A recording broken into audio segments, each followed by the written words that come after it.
While Borneo, a cruise company in central Kalimantan, is giving back to the local community by contributing funds and resources to a school in the Petuk Kantimpun village. The school has nearly doubled in size since the cruise ship company started working with them in 2007.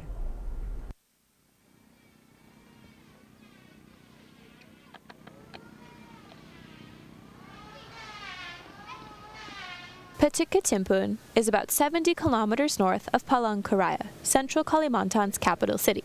The village is home to about 215 people, and they only have electricity from 6 to 12 p.m.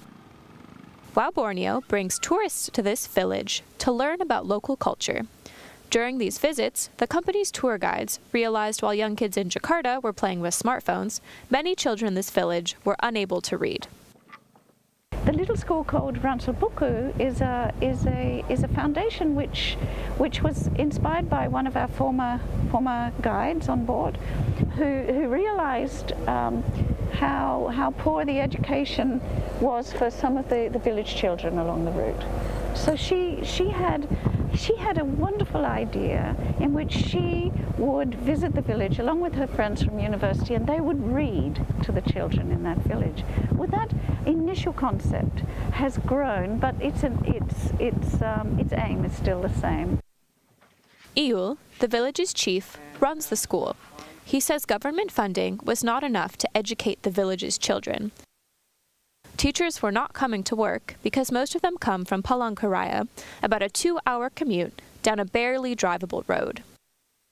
Yeah, so we helped to give them some donation like books and a facility inside of the building, like a library, and then we also give them extra hour school, and then we teach about cultural things and also English language.